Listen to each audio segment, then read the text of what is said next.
Es muy difícil, complicado, decidir cómo abordar un tema tan complejo como el huracán que asoló Acapulco. No queremos reiterar ni saturar al auditorio con información de todos conocidos, sino dar un marco de referencia que me permito ofrecerles. El punto de partida, creo, es que las guerras y las tragedias o los desastres naturales ayudan a separar a los burócratas de los estadistas. En ese sentido, si uno compara a los presidentes, Lázaro Cárdenas supo cómo reaccionar a la rebelión de las petroleras que ponía en riesgo la situación nacional. Mira.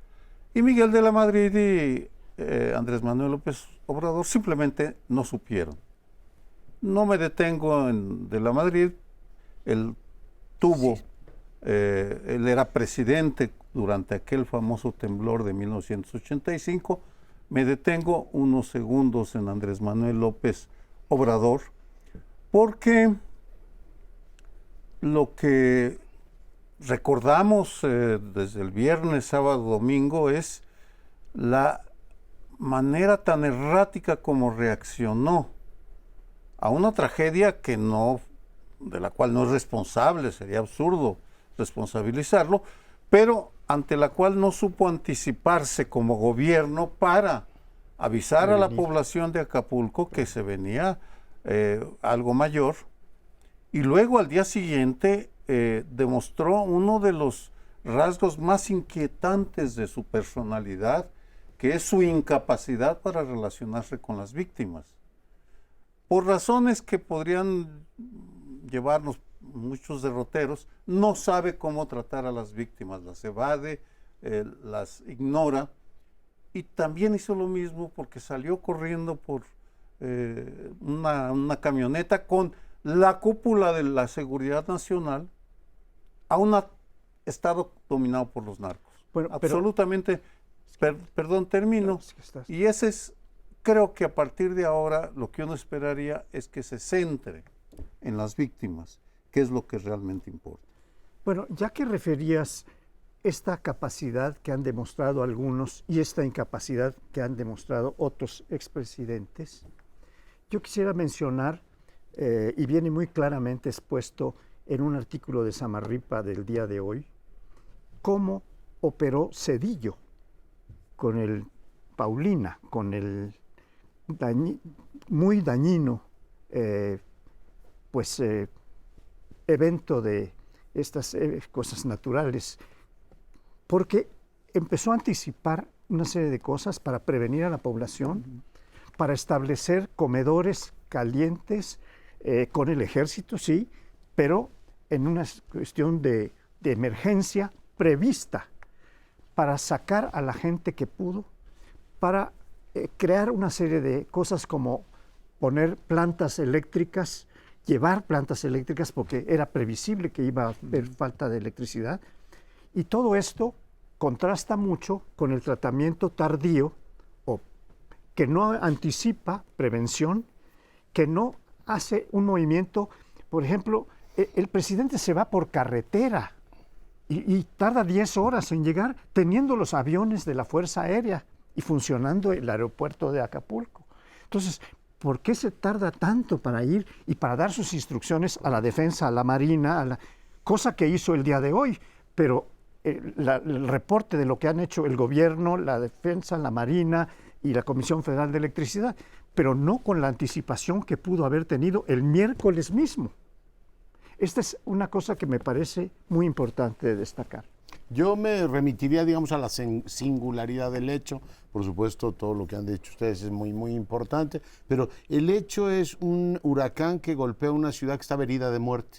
O sea, tú tienes un Acapulco que ha sido objeto de devastación urbana por una especulación terrible, una degradación social brutal. O sea, tú tienes individuos que les cobran hasta a los maestros derecho, o sea, les cobran el derecho de piso a comerciantes y a los maestros los extorsionan, donde hace unos días en Coyuca de Benítez mataron al jefe de la policía y a 13 más. O sea, tienes al crimen organizado instalado ahí y ahora tienes una tragedia a la cual el presidente no reacciona. El presidente es como el presidente del club de los optimistas. A él le gusta hablar siempre de cosas buenas o cosas que pueda atribuir a la oposición, pero como no puede esa oposición ni al pasado, decir que le mandaron Otis, que se lo mandó cualquier fuerza oscura, tarda en reaccionar y en decir, a ver, aquí tenemos un asunto de una magnitud enorme y en la singularidad del hecho, o sea, hay compañeros míos de Grupo Fórmula que todavía no aparecen, o sea, todavía tienes una ciudad que no tiene cabalmente luz y que tiene gente desaparecida y que tiene muchos problemas para operar. Se plantean 3 asuntos que yo pongo sobre la mesa. 1,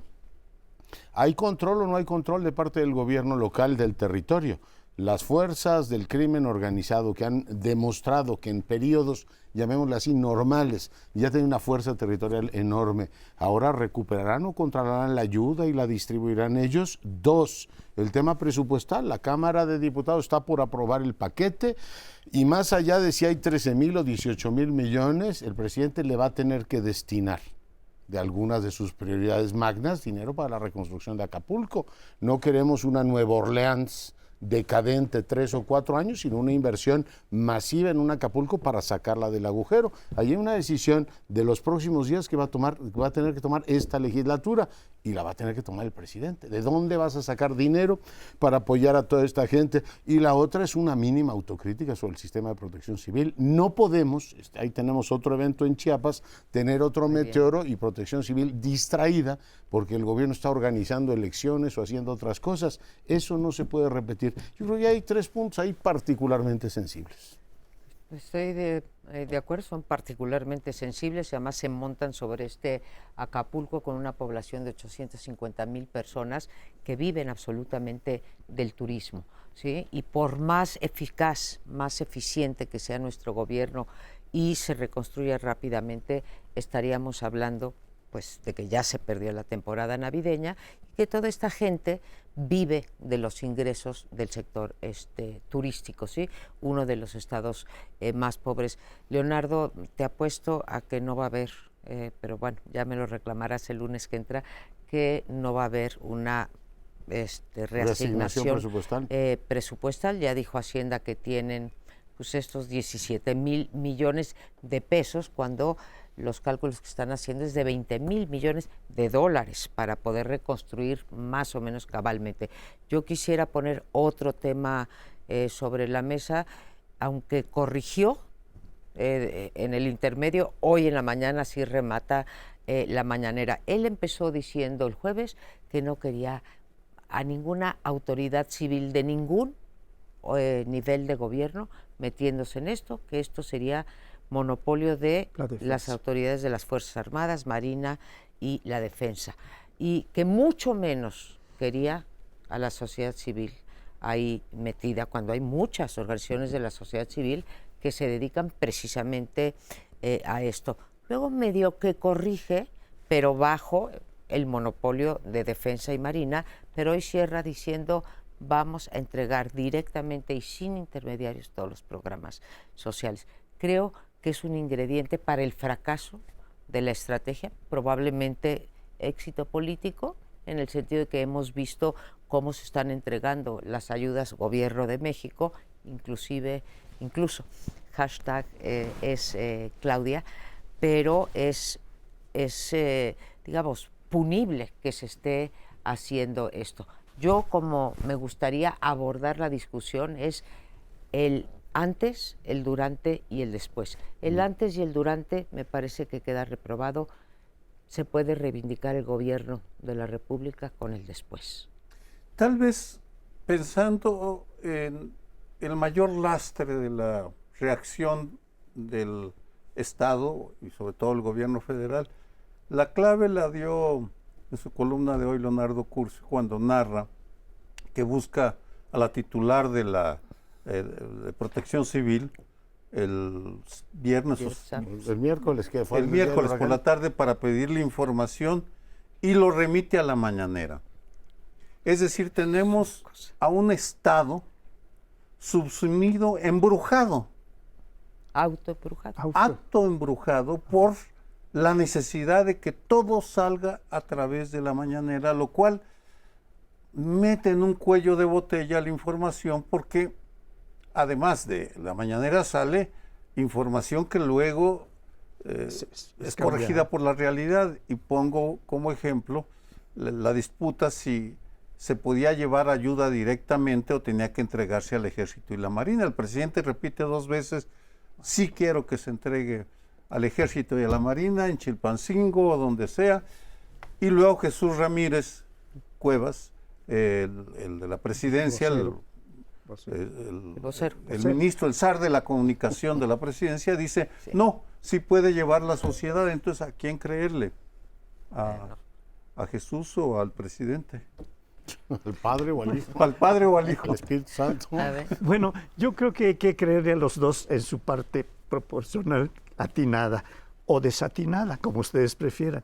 Pero el caso es que hay una clara intención política de que no se entregue por la sociedad civil, que no, mucha de la cual no da su apoyo a la 4T directamente, porque la entrega de bienes, como se hace con las becas, etcétera, es un condicionante para obtener votos. Y estamos en pleno proceso preelectoral, por más que se le llame de otra manera, en una mascarada donde se inventa un camino como esos corredores que se salen y se meten y llegan primero. Pues y esto está previsto para el año entrante, la precampaña. Y entonces ahora estamos en plena precampaña y este es un acto que tiene ese significado político. No entregue la sociedad civil ninguna de las... Muchas de las cuales están apoyando a otros candidatos. Entonces no quiere dar ese paso. Yo creo que sí ha sido días en donde el Ejecutivo ha tenido demasiadas variaciones. Hay una falta también como de haber trabajado la gravedad del asunto, ¿no? Si, oiga, presidente, esto no es momento de estarse peleando con medio mundo. Se nos devastó, o sea, un huracán devastó una ciudad de cerca de 1 millón de habitantes. O sea, esto no es momento para estarse peleando, qué dijo Fox o la cobertura de Krause. O sea, eso es lo de menos. Lo demás es que tienes un territorio, perdón que insista en eso, que viene ya con muchos años de deterioro y no ha habido un elemento correctivo. Tienes un gobierno ausente, la gobernadora estaba en un día entero, no la vimos, la presidenta municipal de Chilpancingo celebró con fuegos artificiales. Es decir, que el presidente llame al orden, decir, chicas, somos del mismo gobierno, somos del mismo partido y hay que reaccionar. Y la otra es el tema del control territorial del crimen organizado. Si la reconstrucción acaba en esas manos, apaguen y vámonos. O sea, ahí hay un desafío enorme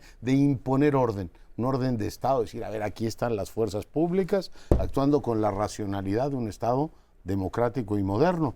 No estamos hablando de un tema menor.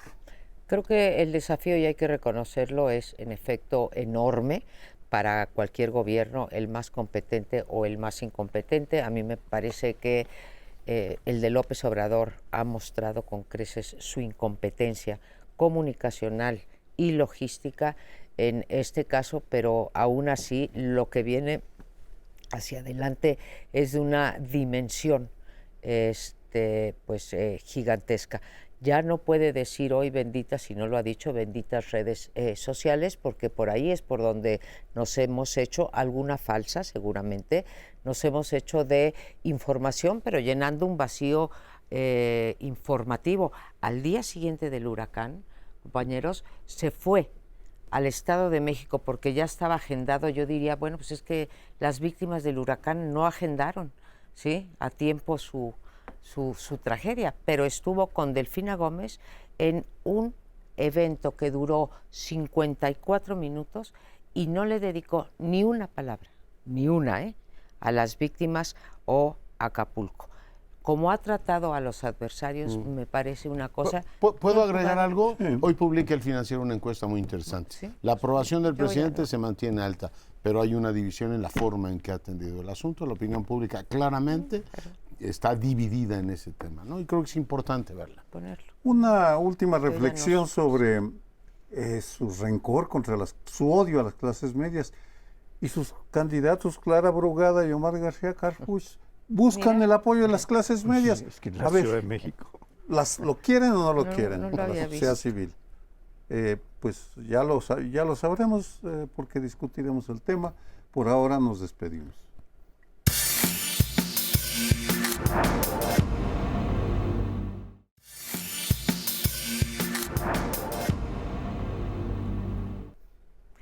Regresamos y le doy las gracias a Sergio por cómo cerró el bloque anterior, porque nos pone aquí el tema que vamos a tratar, que es Morena y la sucesión en la capital. ¿Quién gobernará la capital en la Ciudad de México? Y tenemos un candidato y una candidata que los dos están buscando, como bien dijo, a el voto de la clase media.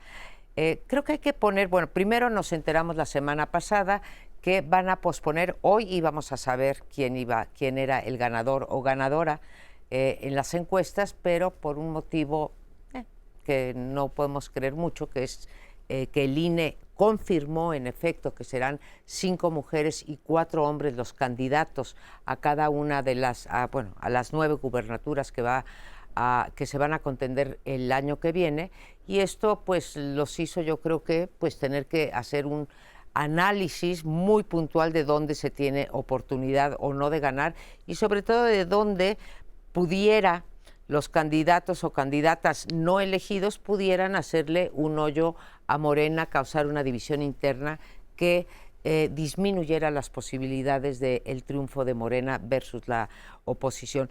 Pero esto se da en un contexto no solamente de la decisión del INE, sino de otras que también te hablan de lo que está pasando en Morena.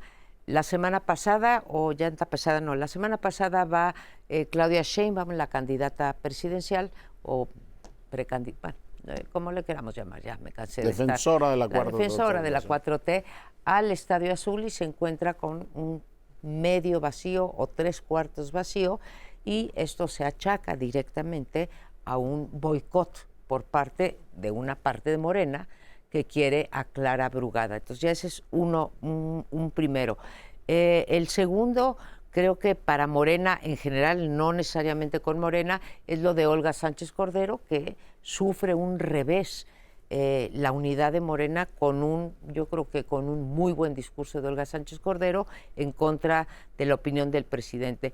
Y el tercero fue la renuncia de 3 senadoras, una ya regresó, que es Malú Micher, que fue en un pronto ahí mismo en el Pleno del Senado, pero 2 senadoras que se retiran de la bancada de Morena. Culminamos con Acapulco, pero ha sido 10 días muy difíciles para Morena. Yo en lo estrictamente político veo efectivamente que aplazan la decisión, es atendible el argumento del INE, y hay otro que políticamente es muy relevante. Naturalmente cualquier partido, y más si es el mayoritario, quiere dejar el menor espacio posible entre su decisión y la decisión de los otros. Yo creo que el Frente está muy pendiente de ver rupturas que pueda haber en Morena, y Movimiento Ciudadano naturalmente dirán. Empiezo por Puebla, ¿no? La capital la hemos comentado mucho, y no creo que Omar García Harfuch, que creo que no va a ser el favorecido por el criterio femenino, le dirán, pues es usted muy popular y muy querido, pero ¿sabe qué? Clara Brugada es competitiva y necesitamos 5 mujeres.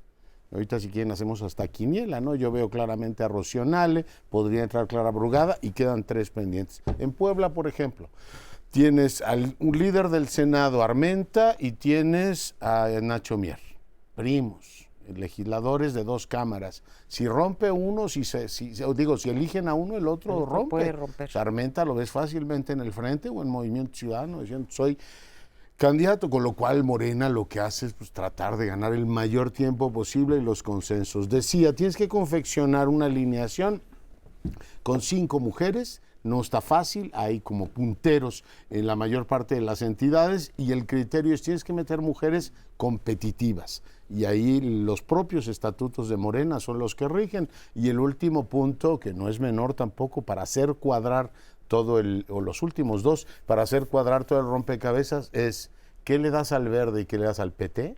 Dirán, oye, pues somos socios y alguna candidatura me tiene que tocar a mí, y tiene que ser varón o mujer. Hay que ver efectivamente según la distribución que tenga Morena. Y la otra es la distribución de cargos al Senado y a la Cámara de Diputados, que ya se abrió. Primer movimiento interesante, te fracturan el ebrardismo, cuando Santiago Nieto, que era uno de los pilares de Marcelo Ebrard, dice, yo me apunto para ser senador por Querétaro. Entonces abres la posibilidad de atraer, pero al mismo tiempo de fracturar. Entonces entiendo que quieran alargar lo más que se puede el proceso. Me centro en 2 aspectos que me parecen fascinantes del momento que vive Morena. Uno es la rebelión de sus mujeres, de sus militantes. están dando una lección de rebeldía, están encabezando, mientras los varones se quedan mansitos, calladitos, muy bonitos, el presidente debe estar feliz de la vida, una serie de mujeres están saliendo a decir sus puntos de vista con mayor o menor intensidad. Y me detengo en el caso de Brugada, porque ella representa la irrupción en 1985, por cierto, del movimiento urbano popular, en el cual participaba una gran cantidad de mujeres. Yo aclaro, estaba en una ONG que daba ayuda en la Guerrero, en la Doctores, al movimiento urbano popular, entonces conozco el movimiento, y siempre me pareció que era un trabajo de base, de talacha, de crear comités de vecinos, de meterse aquí, superbarrio, en fin, hay mil expresiones. Y lo que esta izquierda social en la que pesan enormemente las mujeres está diciendo es, no estamos de acuerdo con que hagan lo que les dé su gana. Podrá uno estar de acuerdo o no en la crítica que se le hace a Omar García Harfuch, pero eso es lo irrelevante. Lo que la increpación es al presidente y a Claudia Sheinbaum diciéndoles el partido no es de ustedes, sino es de una colectividad, y en la Ciudad de México vamos a pelear. Y la manera como pelean es de una... típico. Pues no llevamos no movilizamos a las bases, como dirían, para algunos son acarreados, para otros son bases. El clientelismo en México es universal y es muy complicado. Algún día tendremos que abordarlo, pero el hecho es que ahora Morena tiene una rebelión en la capital que puedes resolver con el criterio. El INE se la puso fácil, puede decir aquí es competitiva clara, Omar se va de secretario de Seguridad Pública con Claudia y sí, suponiendo que gane, por supuesto, pero se resana la herida, sí, se resana. Con lo cual se recompone la lucha por la capital. Fascinante.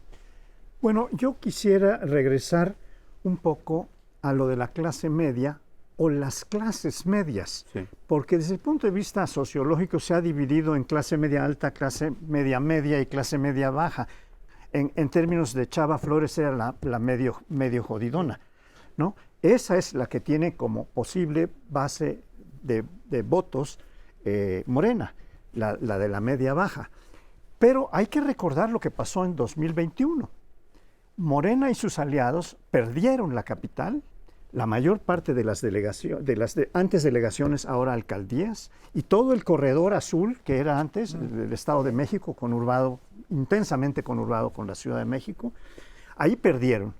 Entonces hay que tomar en cuenta esos tres factores y tratar de calcular qué van a hacer la clase media, que casi toda, estoy bastante cierto de que va a votar por algo distinto del candidato de Morena y sus aliados. Y también hay que considerar qué candidato o candidata ponen los opositores. Porque si ponen a una gente pues muy debilucha, pues ya está perdido el asunto con Morena. Porque tiene Morena no solo cantidad de votos, tiene cantidad de recursos, de compra indirecta y coacción del voto. Y esto es algo que también hay que tomar en cuenta desde el punto de vista político para hacer algún cálculo de cómo puede ir la cosa, ¿no? Ya nos tocará hacer ese cálculo, pero tienes toda la razón, la compra de voto directa o indirecta a través de programas sociales, yo creo que va a ser una de las características centrales de esta elección que ya se perfila de Estado. Lo que nos plantean ustedes tres es que la tiene muy difícil Morena y las dos, no sé con qué peso cada una, pero las dos, los dos problemas que tiene es la oposición externa, o sea, ¿qué va a hacer el frente? Entonces quieren ganar tiempo, como decía, y luego la interna, ¿no? Que puede realmente romper Clara Brugada, aunque tampoco la tiene fácil Clara Brugada si rompe, porque ¿a dónde se va Clara Brugada? Pero sí puede hacer un vacío como lo hicieron en el Estadio Azul. Yo el problema que veo internamente, y también me da esperanza en términos de que estamos discutiendo quién va a ganar qué, quiere decir que hay algo de democracia, creo que está muy complicado en la Ciudad de México por un factor extra que no han mencionado. Si se queda Omar, Claudia sale fortalecida, pero el partido puede salir dividido. Si sacan a Omar de la contienda, lo que se va a decir es Andrés Manuel le dio el bastón, pero no le dio el mando. Entonces, es una decisión muy difícil Yo para donde Morena. veo menos posibilidad de fracturas en la capital, ni Omar ni Clara tienen en sus proyectos, además son muy cercanos a Claudia Sheinbaum, ambos lesionar una candidatura que va despegando. Naturalmente hicieron valer su punto de vista y ahora tienes con el criterio la posibilidad de que todos salgan efectivamente contentos. No creo que sea el secretario de Seguridad Pública Omar García Harfuch aún ganando Claudia Sheinbaum, porque el presidente quiere que sea un militar y no va a aceptar que sea Omar García Harfuch, pero eso es otro tema que podremos abordar en otro momento. Pero sí hay otras entidades donde puede haber fractura, que son, decía Puebla, Tabasco, el presidente señaló a May, pero hay otros jugadores que pueden estar ahí. En Yucatán no sé si van a optar por el coordinador de los programas sociales o van a optar por una mujer. Tienes Guanajuato, donde tampoco son muy competitivos, y tienes un par de estados donde sí está clara posible la fractura, empezando por Veracruz. La capital tiene su particularidad, pero son 9, y para Morena el tema es equilibrar todas las fuerzas, ¿no? Un pronóstico. Sí. No va a romper Clara, porque no creo que vaya a romper Clara, no solo porque no tenga a dónde irse, es porque es otra lógica la de la base social. ¿Y hacer vacío tampoco? Posiblemente hace un vacío y se A eso me atrincheran en las 4 alcaldías Claro. que dominan Iztapalapa, Azcapotzalco, GAM, Gustavo Amadero y Cuauhtémoc. Son las más Atrincherándose en esas 4, tienen una cantidad enorme de presupuestos. Así es. Y en la Cámara de Diputados, para gestionar con Omar García Harfuch, pues nos vas a entregar la Secretaría de Desarrollo Social, en fin, aquellas que les permitan seguir creciendo, porque es una lógica de base social, no es una lógica Buen punto. de captura de posiciones, porque la mayoría de los partidos se van por ocupar las cúpulas. Los movimientos sociales van por la captura de territorios y el Muy crimen buen punto. organizado. Pero yo insisto, 5 mujeres, ni una menos ni una más, 5 mujeres, de 9. 5 mujeres y tendrán que eso cumplir, manda. salvo que vaya un motín, que supongo que no lo va a haber, pero bueno, como ya estamos acostumbrados a que se viole la ley un día sí y el otro también, vamos a ver los amparos. Pero tienes razón, 5 mujeres tendremos de candidatas de cada uno de los partidos que decidan competir. Nos vamos, regresamos un minuto.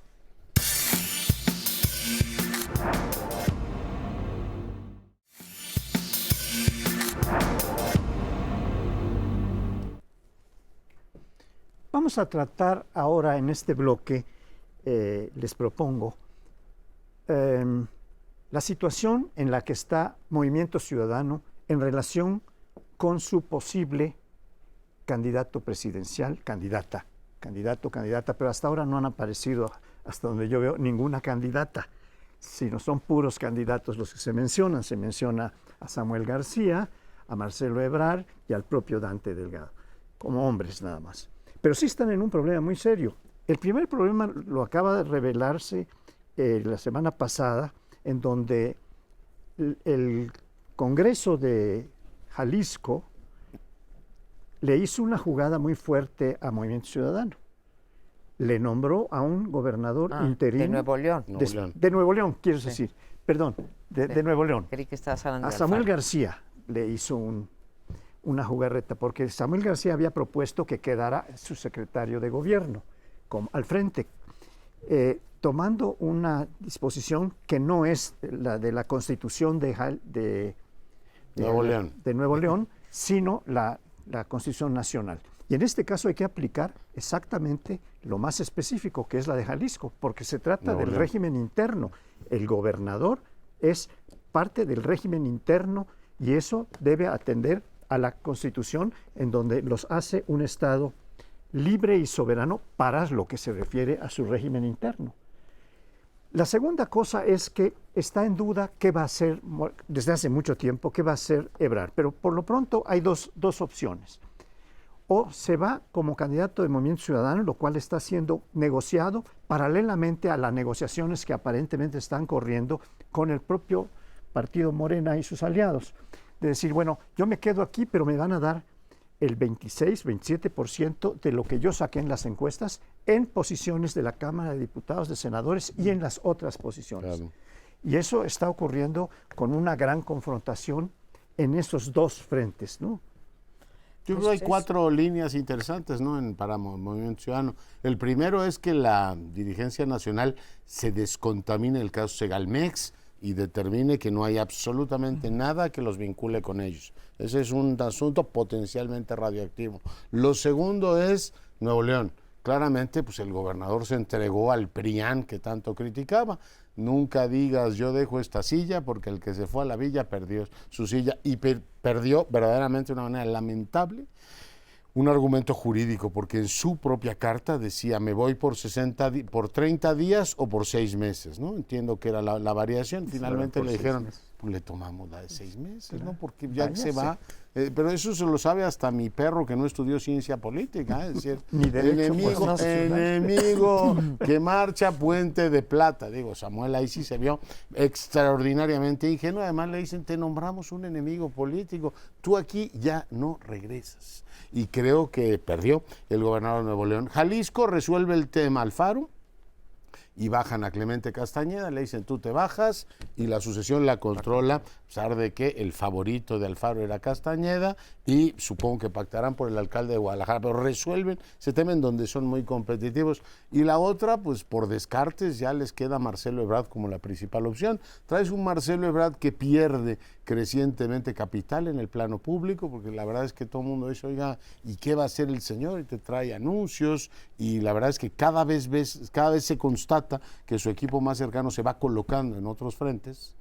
Refería al caso de Santiago Nieto hace un momento, y no parece que el ebrardismo se haya convertido en algo que pueda amenazar al gobierno, salvo como candidato de Movimiento Ciudadano, y haciendo lo que Marcelo Ebrard sabe mejor hacer que nadie, que es recuperar liderazgos dolidos por los procesos de selección de candidatos. Por tanto, ahí sí creo que para el presidente es todo un tema que aparezca Marcelo Ebrard como candidato naranja.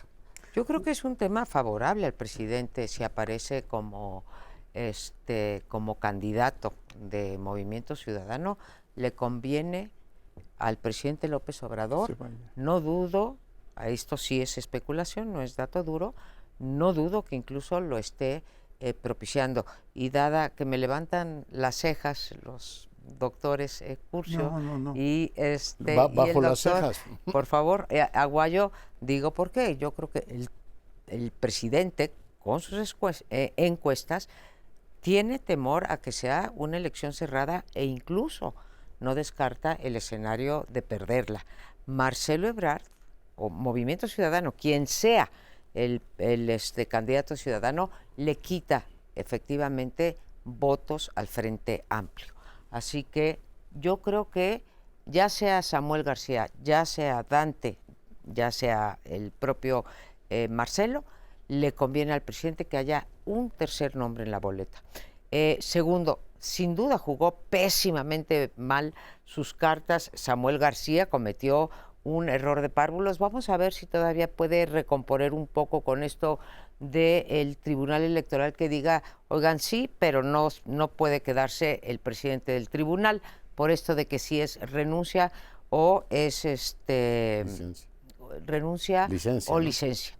Y segundo, MC me parece que sale perdiendo por todos lados. Una y otra vez, hace un año, Dante y muchos del movimiento de Dante han dicho que no quieren ir con el Frente porque son los partidos del pasado, como lo es también Morena, aunque apenas esté gobernando. Digo, nosotros queremos ir solos para que le quede claro a la ciudadanía que somos otro tipo de bicho. No somos los partidos, ¿verdad? Y nosotros vamos al 30, jugamos solos. Ahora, a ver, porque Dante ha estado muy insistente en que ellos no van con los partidos tradicionales. Va a mandar a Marcelo Ebrard como su carta después de las cartas epistolares, ¿sí?, que le ha mandado a López Obrador criticando su ejercicio de poder, a mí me parece que pierde mucho. Bueno, mira, habría que pensar si rebautizamos a MC como el partido de los varones indecisos, porque los tres se han distinguido. Sí, Alfaro durante- es el otro, ¿verdad? No, bueno, ¿Quiénes? mira, es Dante, Dante. Alfaro, Samuel y Marcelo. ¿Qué más quieres? Los cuatro. 4. Pues sí, pero no. A lo mejor yo podría ser un buen presidente, dice Dante, olvidándose del reloj biológico. Yo no sé cuál es la edad para ser candidato. Ya está con la revolución en la prolongación de la vida, pues ya ahora se extiende y se extiende. Pero Es tan ciertamente, grande.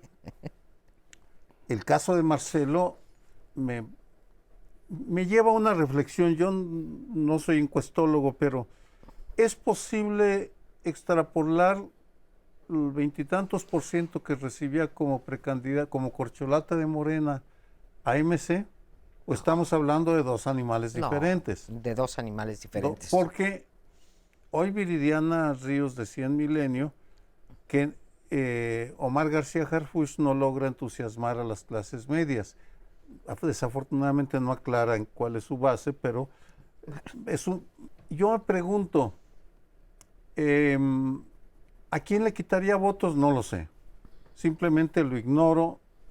Por eso levanté mis cejas, ¿no? Porque no, el argumento suena interesante, pero no le veo asidero en un cálculo actuarial o para decir, ¿sería atractivo para las clases medias de la capital? Y eso le quitaría votos a las clases medias que se disputan Clara y Omar, o a las clases medias de Santiago Taboada, no lo sabemos.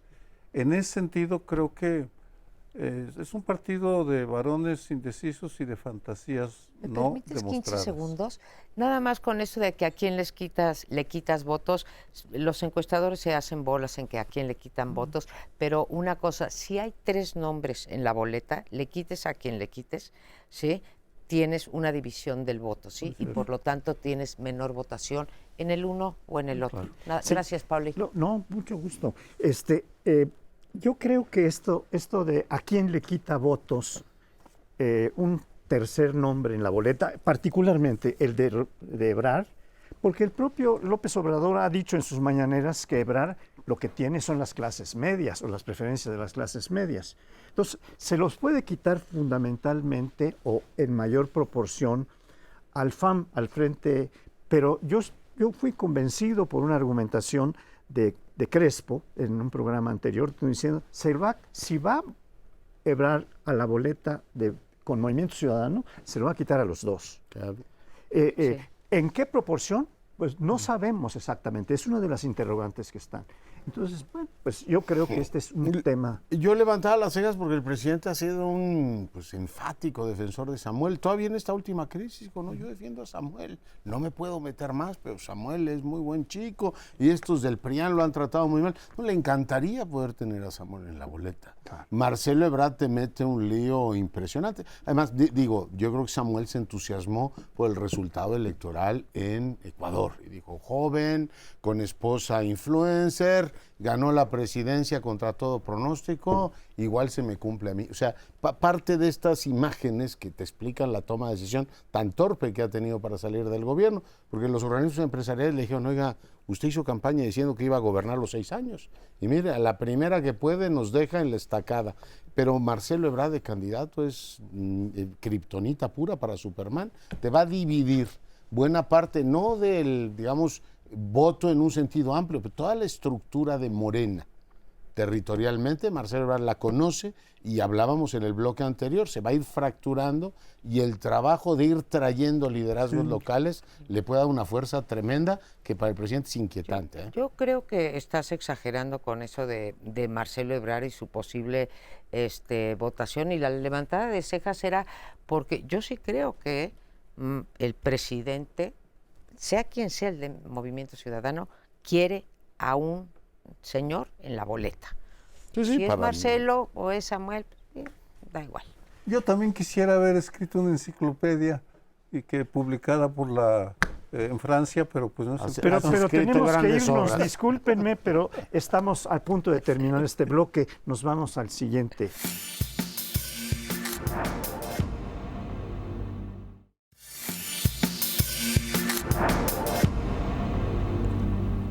Bueno, en este último bloque les propongo que revisemos la situación del Poder Judicial, la disputa que hay con el Poder Judicial. No fue un buen día para la bancada senatorial de Morena, porque el mismo día que los 2 senadores de Guerrero estaban votando la supresión de los fideicomisos, se estaba cayendo la ciudad, en fin, sus gobernados estaban perdiéndolo todo, y al mismo tiempo tuvieron que escuchar a 3 de sus compañeros, Olga Sánchez Cordero, el senador Espino y Alejandro Rojas Díaz Durán, con 3 elementos retóricos muy potentes que decían: podemos ser más, y aquí la regla de la mayoría se impone, pero no tenemos razón. Olga Sánchez Cordero hizo un brillante discurso, se dio todo al ejemplo cuando lo tenía que hacer, y lo hizo, y los otros 2 senadores, Espino y Rojas Díaz Durán, dijeron: oiga, nos propusimos no mentir, esta es la doctrina de nuestro partido, y resulta que con una gran mentira estamos extinguiendo una serie de fideicomisos.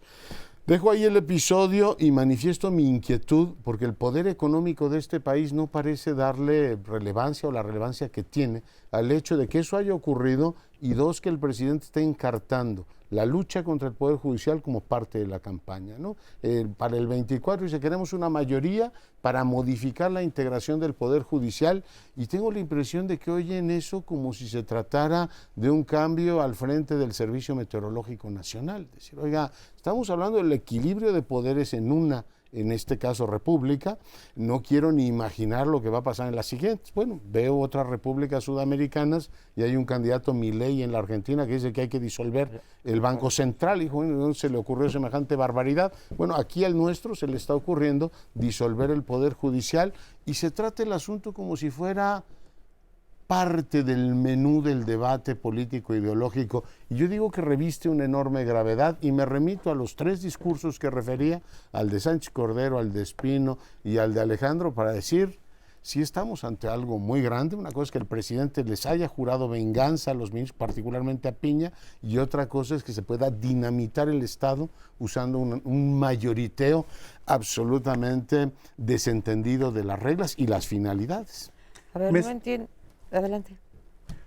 Me centro en algo un par de minutos porque la ha maltratado el presidente de manera innecesaria. Cuando la nombra secretaria de Gobernación, le quita inmediatamente a la relación con el Poder Judicial, la relación con el Legislativo, el CISEN, es decir, le entrega un cascarón vacío, y ella impulsa una agenda humanitaria. Sale en el 21, postó el 21, y guarda silencio, y creo que ese silencio le hizo daño, lo cual, porque ella bien podría haber hecho el discurso que pronunció en el Senado, que la reivindica, por supuesto, lo pudo haber dicho cuando salió de secretaria de Gobernación y se fue como senadora, pero en fin, el hecho es que pronunció ese discurso que termina con una frase. No la recuerdo exactamente, pero el presidente del Senado le decía: ya pare, senadora. En cada párrafo ella seguía dando ejemplo tras ejemplo tras ejemplo, y termina con una frase: y espero que no me linchen, o que no me maltraten, con lo cual lanza tal vez un reclamo sutil al legislativo, que ha dado un vergonzoso ejemplo de sometimiento al presidente de la República, cuando esperábamos que una mayoría de Morena, yo voté por Morena en esa elección para senador y para diputado, porque esperaba que iban a llegar gentes a representar a sus electores, y lo que llegaron son levantaderos, borregos, los típicos, el espectáculo de siempre que habíamos visto, llevado al extremo, pues a los extremos que se ejemplificaron con el berrinche del presidente contra la Suprema Corte y contra el Poder Judicial. ¿A ti te sorprende negativamente que son levantadedos, porque esos son, a ver, cuando el presidente dice no se mueve ni una coma, cosa que se ha seguido rigurosamente, pues no creo que no hay mayor muestra de que son todavía más levantadedos que los de antes, a pesar de lo que diga el presidente. Yo no entiendo por qué el presidente se ha puesto, digamos, se ha hecho presa de la crítica que se le ha endilgado a muchos presidentes o mandatarios populistas, como sería Erdogan en Turquía o como sería en Israel a Netanyahu, sí, que quiere también disolver el Poder Judicial, y aquí en América Latina puedo seguir con los ejemplos. No lo quiere disolver, nunca ha dicho, pero sí lo quiere anular o lo quiere partidizar, pensando que él lleva mano, ya ha dicho que él va a ganar los 2/3. Si gana los 2/3, sí estamos en un riesgo muy serio de que pasemos a elegir a los ministros de la Suprema Corte, más a los del INE, más a los magistrados del Tribunal Electoral Superior. Para mí, lo más doloroso para López Obrador tiene que haber sido que a quien él eligió, que es como secretaria de Gobernación, que es Olga Sánchez Cordero, paralelamente dan un discurso al mismo tiempo que Norma Piña, en el mismísimo sentido. Norma Piña, si cabe, fue más suave incluso, porque fue menos directa en el análisis que hizo Olga Sánchez Cordero de cada uno de los fideicomisos. No analizó los 13 que fueron anulados, pero se fue uno por uno diciendo esto es para los trabajadores y esto es para tal y esto es para tal. Entonces, que su exsecretaria de Gobernación y senadora esté en un discurso perfectamente alineado con Norma Piña, creo que está duro de tragar. Bueno, yo creo que sería muy difícil, por lo que voy a argumentar a continuación, que pudieran cambiar la Constitución para que sean electos y no designados de la manera que la Constitución lo establece, que es una propuesta del presidente y una resolución del Senado, como se hace la elección de ministros en la actualidad. Para cambiar esa forma, tendrían que contar con 2/3 de la votación, y yo veo sumamente difícil. No estoy haciendo un canto de victoria en relación con la cuestión presidencial. Ahí parece más probable que gane Morena, hasta ahora.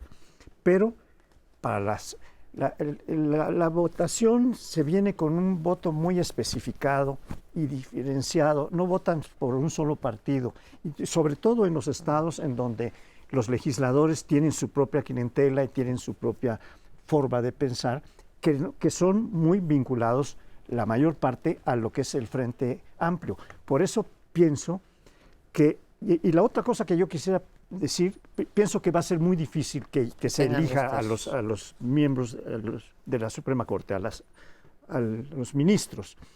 La otra cosa que quisiera decir es esta barbaridad que acaba de hacer el coordinador de los diputados de Morena, diciendo que por favor los legisladores tengan en cuenta, que el Poder Judicial tenga en cuenta que no debe ser juez y parte, cuando es un asunto que está claramente marcado, porque hay una impugnación de esta decisión. Entonces, esta decisión, pues claro que tiene que caer en la Suprema Corte, la resolución, y pues vamos a ver qué pasa. A mí lo que me parece riesgosísimo no es que no vayan a tener 2/3, pero estar apostando a que eso no va a ocurrir no le quita lo riesgoso y lo profundamente divisivo a una república. ¿No? Milei dice, vamos a quitar el Banco Central, si eso le da votos y es el próximo presidente de la Argentina, o a lo mejor alguien dice, no se preocupen, no va a ser presidente, pero no deja de ser aberrante que la campaña electoral se base en eso, y a mí no me extraña que Olga Sánchez Cordero y Norma Piña coincidan. Si a ti te preguntan para dónde está el norte, tú y yo deberíamos coincidir hacia dónde está el norte. La propuesta del presidente es errada. Y lo que les demostró Sánchez Cordero, y dañó brutalmente el argumento, es, podrán ser la mayoría, son la mayoría, pero no tienen razón. Y eso caló profundo en la conciencia de la República. Puede la mayoría decidir un montón de cosas, pero no se puede arrogar la razón, porque en este caso no la tenía. ¿Cómo se llamó aquel general franquista que increpó a Unamuno, Millán Astray. Millán Astray, y Unamuno le responde, podrán vencer, Venceréis, pero pero jamás jamás convencer. convencer. Que parece una de las grandes frases de la razón frente a la fuerza, a la brutalidad.